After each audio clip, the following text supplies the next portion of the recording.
지금 모습만 보면 믿기 어렵지만 경희 씨도 한때는 비만이었다는데요. 아무리 애를 써도 안 빠지는 뱃살 때문에 걱정이 많았다고 합니다. 전 태어났을 때 되게 우량아로 태어났어요. 그래가지고 어렸을 때도 통통했고 또 엄마 아버지도 되게 뚱뚱하셨어요. 배가 많이 나왔거든요. 제가 유전이라고 생각해서 속상했는데 또 엄마는 당뇨로 또 고생까지 했거든요. 그래서 저도 엄마처럼 당뇨 유전될까 봐 되게 고민을 많이 했어요. 평생 비만인으로 살았지만 나이 들면서 뭔가 좀 달랐다고 합니다. 다른 데가 아닌 뱃살이 눈에 띄게 늘었고 무릎은 물론 여기저기 아프기 시작한 거죠. 게다가 많이 잔 것 같은데도 늘 피로를 달고 사는 기분이었다는데요.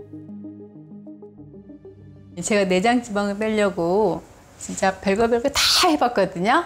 제가 들기름도 막 아침에 공복에 한 스푼 먹고 피를 맑게 해야 된다고 그래서 ABC 주스도 갈아서 막 먹었는데 진짜 뱃살은 잘 안 빠지더라고요. 그래서 아, 우리는 이 가족의 유전인가 보다 그러면서 포기하고 살았던 적도 있어요. 아무래도 부모가 비만일 경우 자녀가 비만이 될 확률이 높기 마련이죠. 최대 6배까지 높아진다는 연구 결과도 있습니다. 그런데 단순 비만이 아니라 내장 지방도 그럴까요?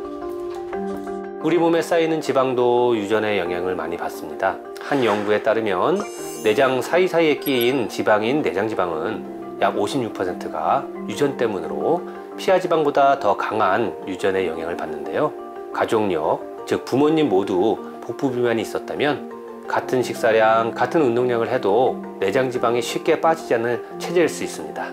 또한 유전적으로 내장의 지방을 저장하려는 경향이 강한 경우 일반적인 체중 감량 방법으로는 그 효과가 더딜 수밖에 없습니다. 그렇다고 유전을 탓하며 그저 받아들일 수만은 없었습니다. 결국 14kg을 감량하는데 보란듯이 성공했습니다. 이런 변화에는 꾸준히 지켜온 습관의 힘이 있었답니다. 저희 집안은 내장 질환도 유전이 있어서 정말 골치 아파요. 중년이 될수록 갱년기가 오면 너무 이 복부가 엄청 잘 쪄요. 조금만 먹어도. 신경 많이 써요. 그리고 엄마에 대한 유전적인 것도 있고 그러니까 뚱뚱하지 않으려고 노력하고. 이거 뿌려 먹자. 이거 뿌려 먹으면 뭐 고기 먹어도 살 안 찌는구나. 내장 지방 안 생겨. 내장 지방을 없애기 위해 고기를 먹을 때 자매가 꼭 함께 챙기는 것이 있었습니다. 내장 지방이 많으면 이게 호르몬에도 영향을 준다고 하더라고요, 의사 선생님이. 몸이 붓고 그래서 건강검진을 했는데 갑상선 암이 와가지고 4년 전에 수술을 했어요. 갑상선 암을 수술하면서 내가 너무 내 몸을 방치했나? 내가 너무 이렇게 막 살았나 하는 그런 생각으로 좀 후회를 많이 했던 것 같습니다. 장기에 쌓여있던 내장 지방을 비워내자 건강도 되찾고 바라던 일상도 찾아왔습니다. 뱃살 때문에 엄두도 못 냈던 스포츠 댄스에 도전할 만큼 무기력했던 삶에 다시 활력이 생겼답니다. 아무래도 살이 쪘을 때는 옷을 이 살을 숨기고 싶어서 좀 약간 루즈한 옷을 입었는데 요즘에는 몸이 가벼워졌기 때문에 춤추는 것도 신나고 움직이는 것도 너무 가볍게 움직이고.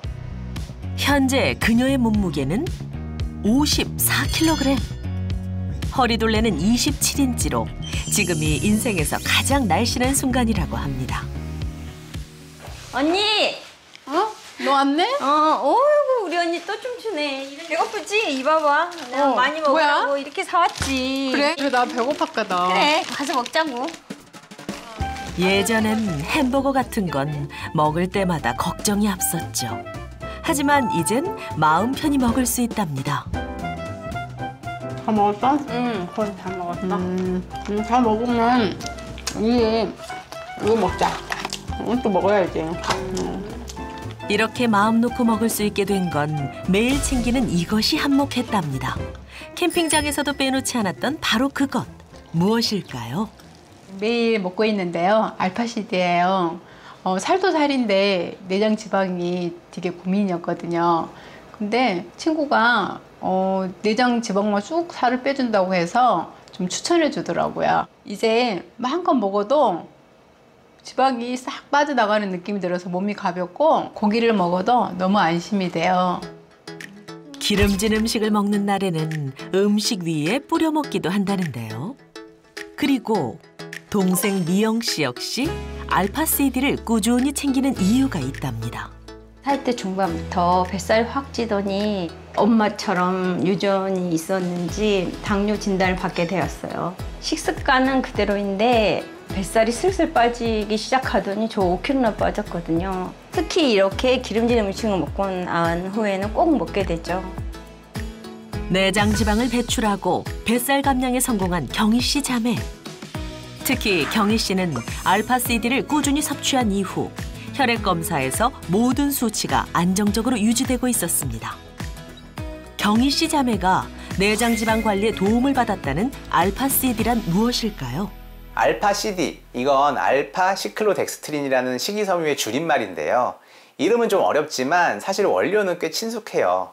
옥수수나 감자처럼 우리가 흔히 먹는 식물에서 전분을 추출해서 효소로 분해해서 만들어낸 식이섬유입니다. 이런 알파CD는 그냥 식이섬유랑은 좀 다릅니다. 지방과 잘 결합하는 성질을 갖고 있어서 지방을 붙잡아서 몸 밖으로 배출을 도와주는 그런 식이섬유라고 보시면 됩니다.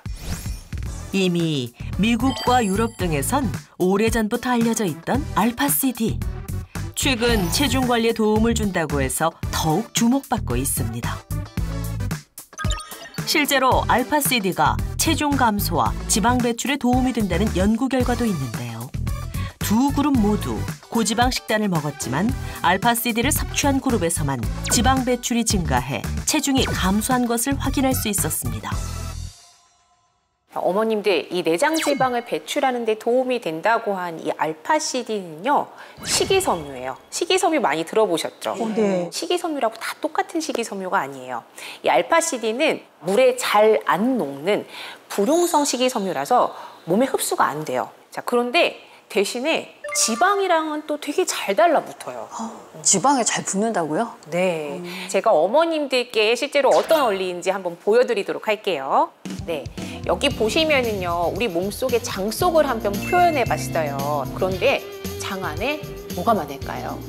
자, 장 안에는요, 이렇게 지방이 많죠. 자, 그런데 이렇게 알파CD는요, 위에는 이렇게 넓은 모양이고 아래는 좁아요. 깔때기처럼 생겼잖아요. 근데 여기서 포인트가 뭐냐면은 이 가운데는 비어 있어요. 여기 안쪽으로 기름처럼 생긴 지방이 이렇게 쫙 들어가서 착 달라붙게 되는 거예요. 알파CD가 한번 들어가 볼게요. 어떻게 되는지 한번 볼까요? 자, 이렇게 알파CD가 이렇게 지방 덩어리만 쏙쏙 골라서 끌어냅니다. 네, 한 번 더 해볼게요. 자, 이렇게. 정말 신기하네요. 네. 나쁜 지방만 골라주는 지방 청소부 같아요. 네, 정말 그렇게 보이죠. 그런데 우리 어머님들 요즘 다이어트에 도움된다는 그런 광고 같은 거 되게 많잖아요. 네. 근데 거기서 가만히 보면은 지방을 분해해준다? 이런 얘기를 들어보신 적이 있을 거예요. 자, 그런데 생각해 보세요. 분해만 하고 그 분해된 것들이 다 어디로 가야 되겠어요? 몸 밖으로 그렇죠. 이게 분해만 되면 되는 게 아니라 이게 바깥으로 나가야 된다는 거예요. 그래야지 분해된 게 살로 저장이 다시 안 되겠죠. 자, 그 어떤 좋은 기능이 있다고 해도 지방을 몸 밖으로 배출을 시켜주지 못하면 소용이 없다는 거죠. 그 배출 기능이 여기 알파CD가 도움이 될 수 있다는 겁니다. 바로 알파CD의 흡착력 때문인데요. 이 알파CD는 몸에 흡수되지 않고 먹은 지방은 물론이고 이미 우리 몸속에 쌓여있는 묵은 지방 덩어리까지 자석처럼 착 달라붙어서 그대로 몸 밖으로 배출하도록 도와주는 겁니다. 실제로 한 연구에선 알파CD 1g이 지방 9g을 배출하는 데 도움을 줬다고 합니다. 기름진 음식을 먹으면 중성지방이나 콜레스테롤 수치가 올라가기 쉽습니다. 그런데 고지방 식사와 알파CD를 함께 섭취하면 알파CD가 포화지방과 결합해 몸 밖으로 배출되는 걸 도와주기 때문에 중성지방과 콜레스테롤 수치가 줄어든 것으로 나타났습니다.